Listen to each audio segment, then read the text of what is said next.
Hello, my name's Jonathan Dunne, and this is the 7th in a series of videos called Theological English, looking at the spiritual content of language. We looked in the previous two videos at word connections made by using the same letters in the same order and by using the same letters in a different order.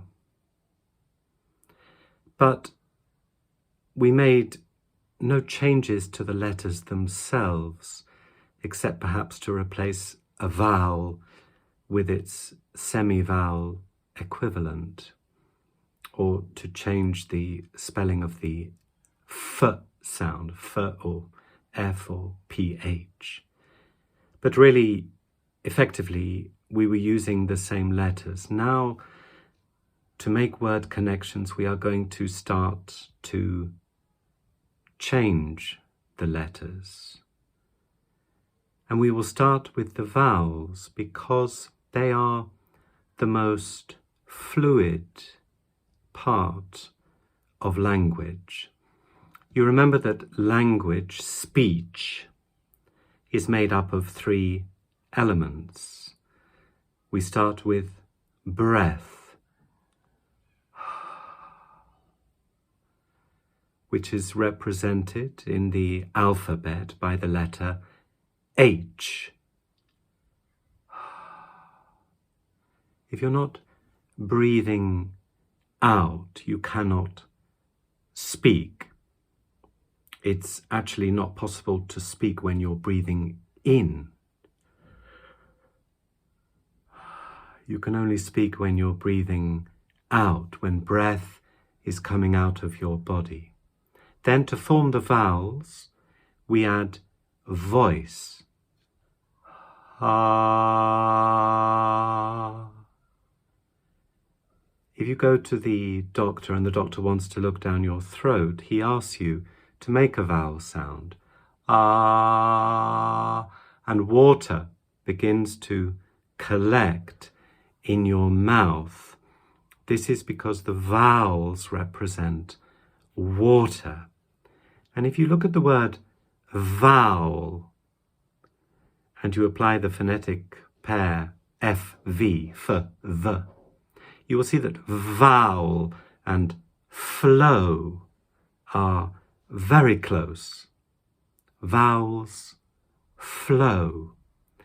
And the word itself, vowel, tells us this. Then we can obstruct the passage of breath with our lips, b, or with our tongue, l, and form the consonants. Now, because this is done with the lips or the tongue, I call this the flesh of language. The consonants represent the flesh of language. So we have the three elements of breath, the letter H, water, the vowels, and flesh, the consonants, which are made by obstructing the passage of breath with the lips or the tongue. Now, since language or speech originates from the back of the mouth, from the throat, as we breathe out, we should look at the vowel sounds as they are produced from the back of the mouth. So I shall do a little drawing here of how I imagine the human apparatus to look. I'm going to draw the throat, the mouth, a nose, and the head. Something like this.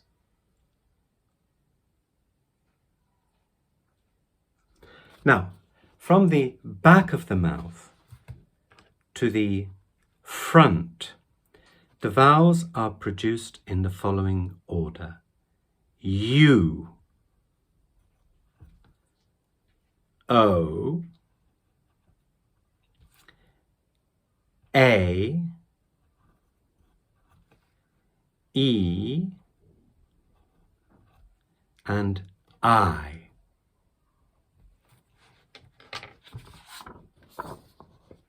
U, O, A, E, and I. They're not produced in the same order that they appear in the alphabet, which is A, E, I, O, U. Rather, they are produced in this order. U, O, A, E, I. Now, I've printed out the vowels in this order. The vowels are divided into close vowels, U and I,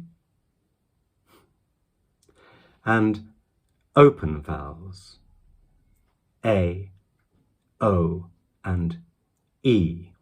These are also known as high vowels and low vowels. So I can effectively divide the vowels into close and open.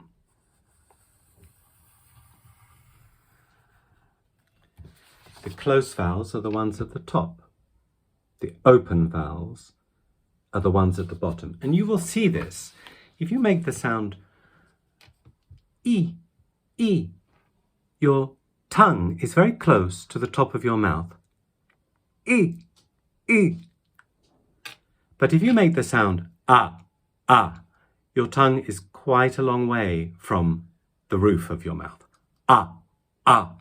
See how much space there is for my pencil. Ah. But a close vowel, E, E. So the tongue is much closer to the roof of the mouth. Similarly, the vowels can be divided into front vowels and back vowels, depending on where they are produced in the mouth. So in effect, we have a kind of cross.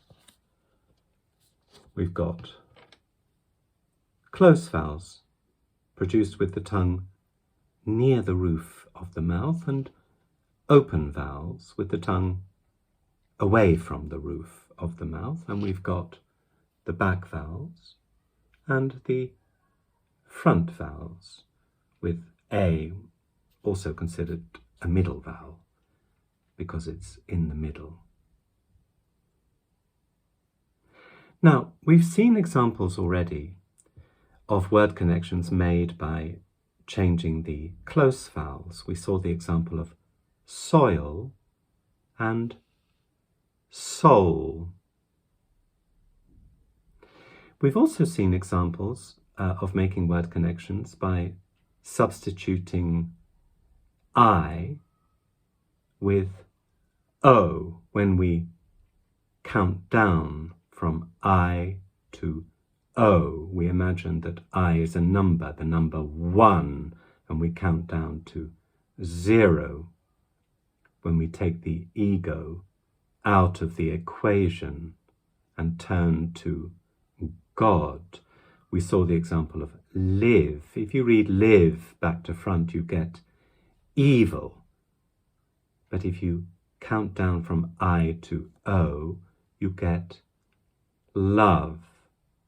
This is the choice open to us in this life, to do evil or to love. Similarly, sin, if we count down from I to O, becomes son. We turn away from sin and we become children of God. So what I'm going to do today is I'm going to focus on the front vowels, A, E, and I. Now, while it's possible to change the vowels to change any two of the vowels, it's very common when they're right next to each other. For example, A and E is a very easy change to make because they're pronounced almost in the same part of the mouth. The same with E and I. So we will look at some examples involving these front vowels, A, E, I. Remember that some languages do not even write the vowels down. Hebrew, Arabic, I understand that they don't write the vowels down because they are so fluid. It's the consonants that form the flesh, the pillars of language, if you like. The vowels flow in between these pillars like a river in a gorge. So let us start with two examples where we substitute the vowel A with the vowel E. The first example I would like to give is earth. Now, if you read earth back to front, keeping the TH sound, th, together, and substituting A with E, you will get the number 3. 3. Earth, 3. What is language trying to tell us here? What is the connection between earth and 3, which is very clearly indicated in the word itself? Well, Earth is the third planet in order of distance from the Sun. Mercury, Venus, Earth. It was also created on day 3. And God said, "Let the waters under the sky be gathered together into one place, and let the dry land appear." And it was so. God called the dry land earth, and the waters that were gathered together he called seas. And God saw that it was good. Then God said, "Let the earth put forth vegetation, plants yielding seed, and fruit trees of every kind on earth that bear fruit with the seed in it." And it was so. The earth brought forth vegetation, plants yielding seed of every kind, and trees of every kind, bearing fruit with the seed in it.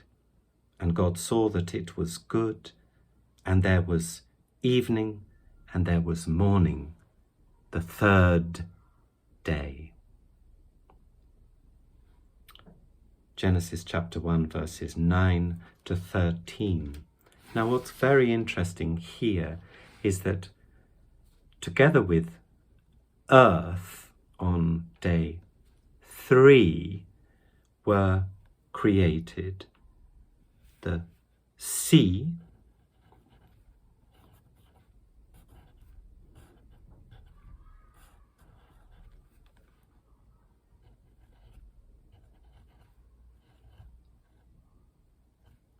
plants yielding seed,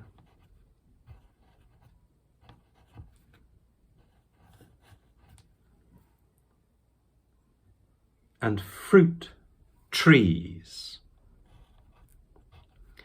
4 things that were created on day 3, according to the Genesis account of creation, chapter 1. Earth, sea, seed, tree. Now, do you see how similar all 4 words are? If we take away the letter that represents breath and read earth in reverse, we have tree. Again, substituting the vowel A with the vowel E. Tree. If we take a step in the alphabet from R to S and apply the phonetic pair D, T, we will see that tree and seed are connected. And obviously, if we remove the D, seed is connected to C. So all four words, all four elements that were created on day 3 are actually connected one with each other. And of course, there is an obvious connection with the Holy Trinity. I believe that the earth was spoken into being.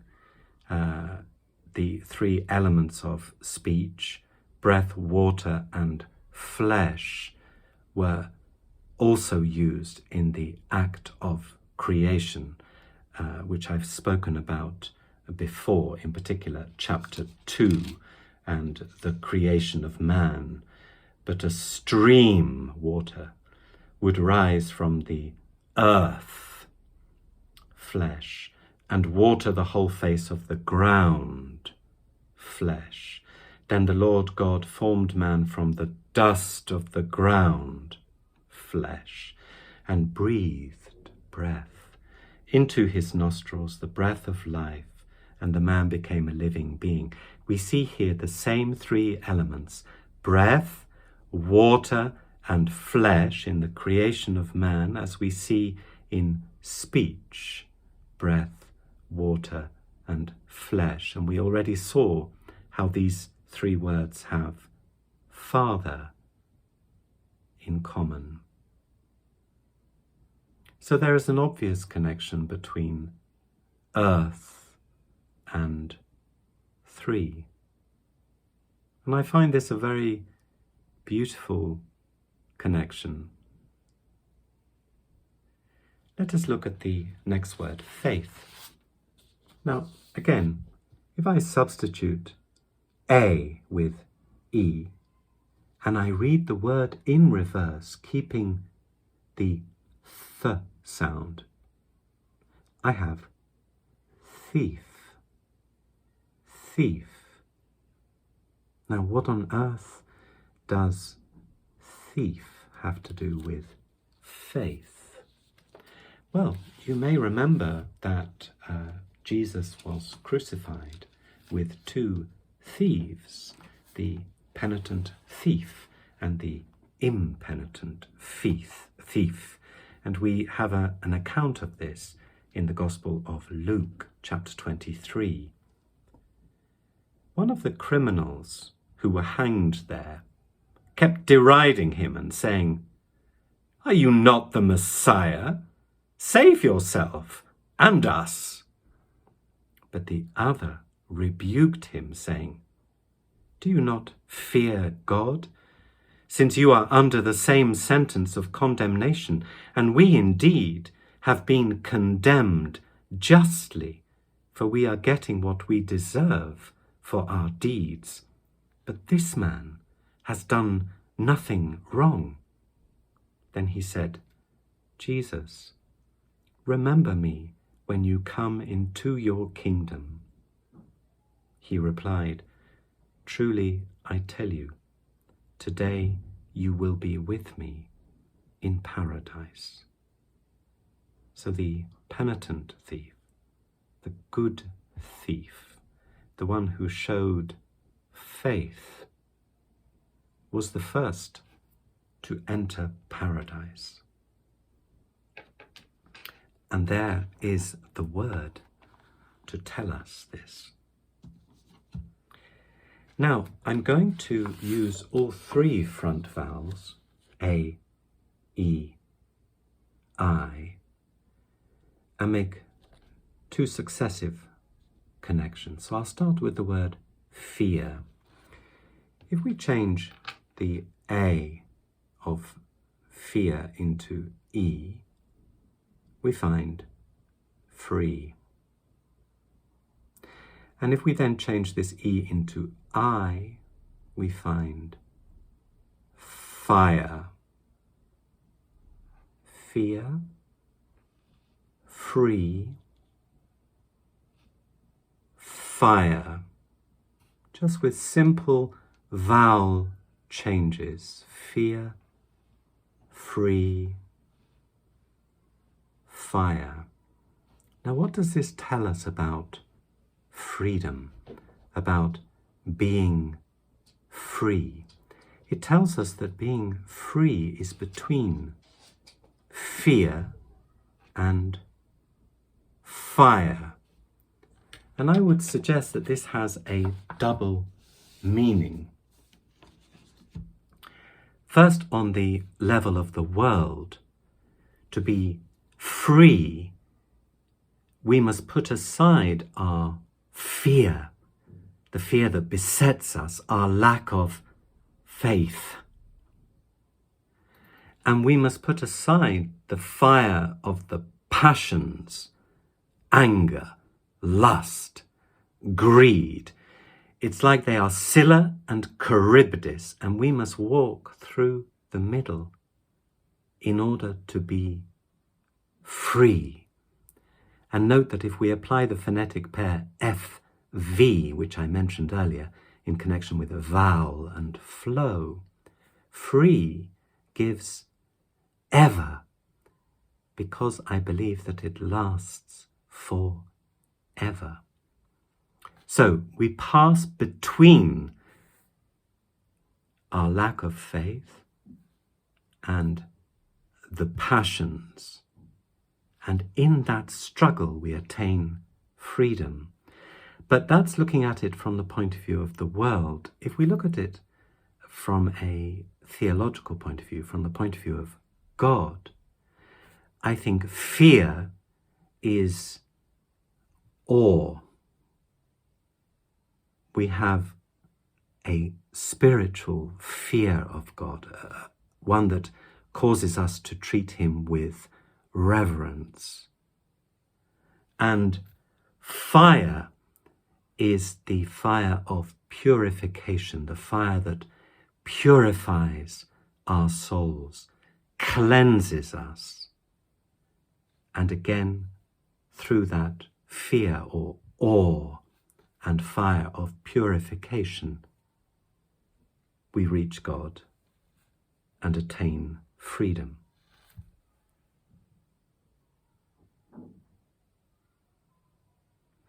Now, another example is flee. You might wonder, what on earth is a flea doing in this list? Flee.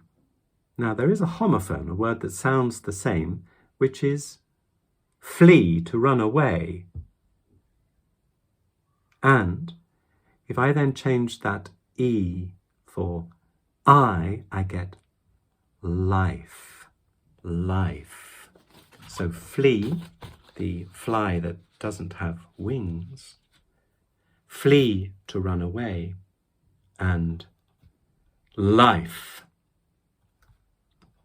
Now, I would suggest that there is a choice in this life to take wing, something that a flea cannot do,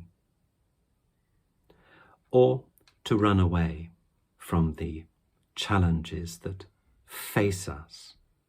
So you will see that life is very close to fly.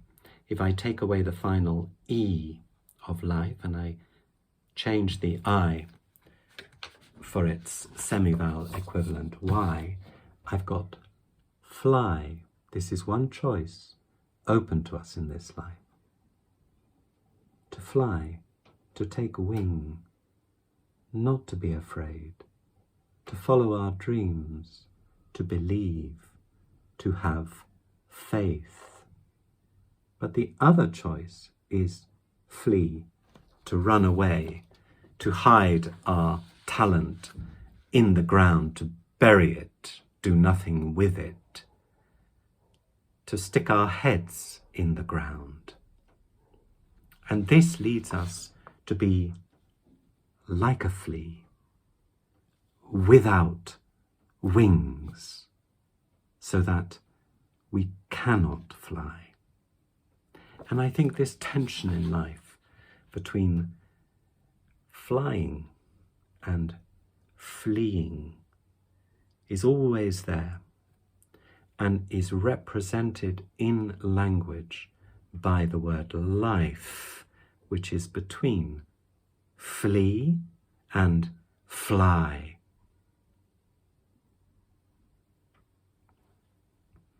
Now, I'm going to jump over E and go straight from A to I.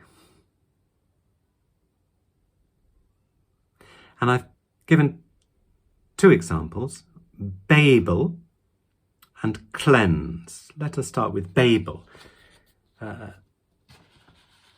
Humans started to build a tower towards heaven called the Tower of Babel. And in order to prevent them, God came down and mixed up their languages so that they couldn't communicate with one another and they couldn't continue to do what they were doing.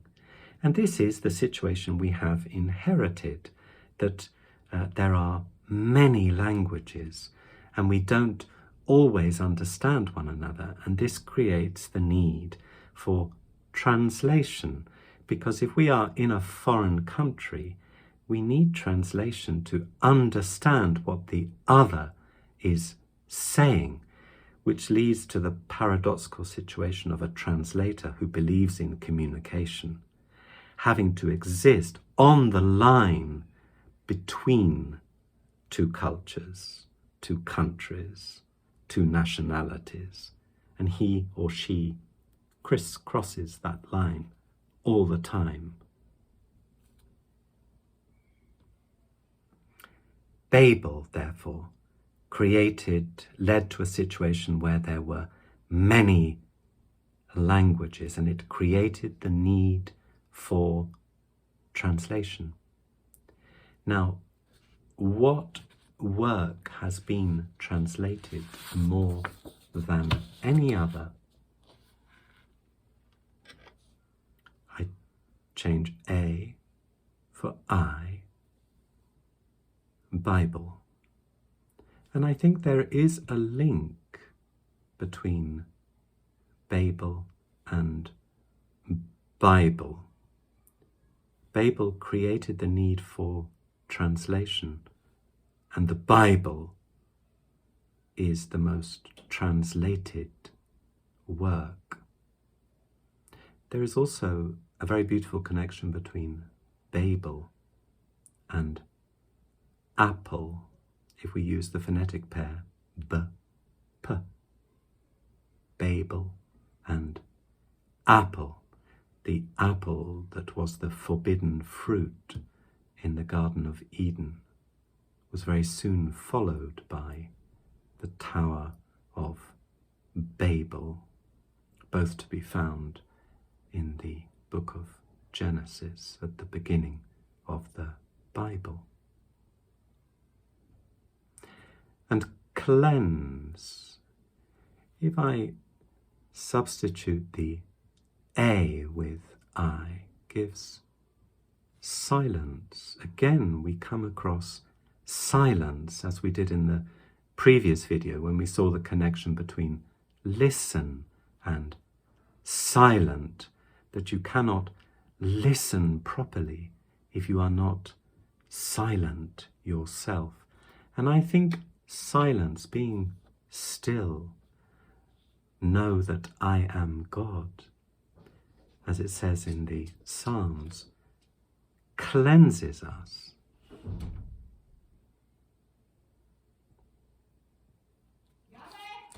I'd like to finish with two connections using the vowels E and I. Meat and seed. If we substitute one of the E's in these two words with I, we can make a connection between meat and time. Now, I believe that time exists in order for us to meet the other, in order for us to know the other, in order for us to move away from the demands of the ego and make place for the other, to hear them. And in particular, I believe that time exists for us to meet Christ. Now, another connection that can be made with the word time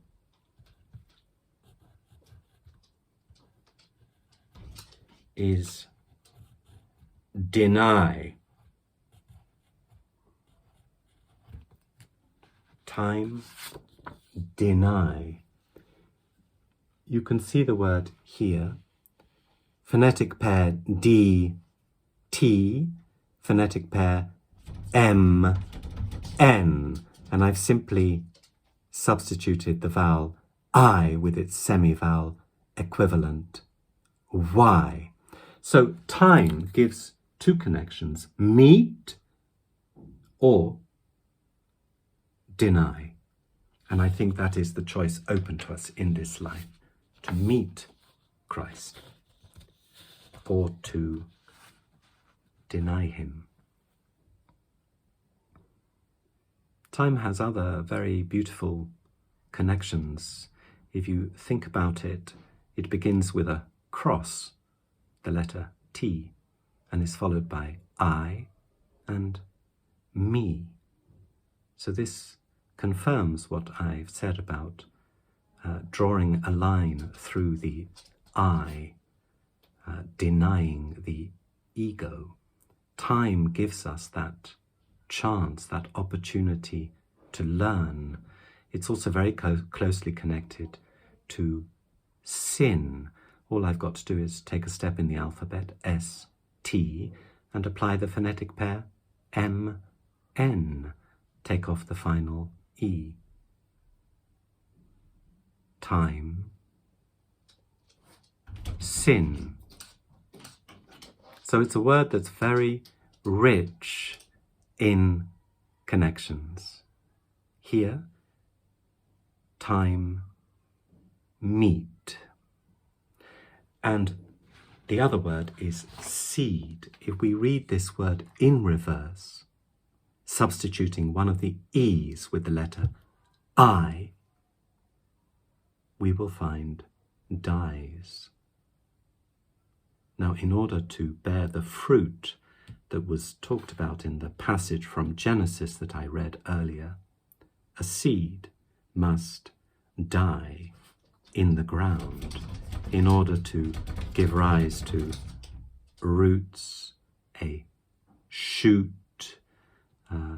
eventually a tree that will bear fruit. And isn't this similar to the process that we must undergo?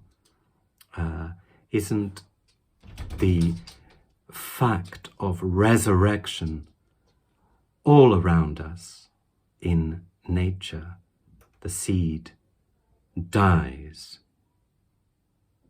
it grows roots, a shoot gives rise to a tree that bears fruit. All these words are connected, and this is what must happen to the ego, the I, that we die to our selfish demands in order to bear fruit. I die.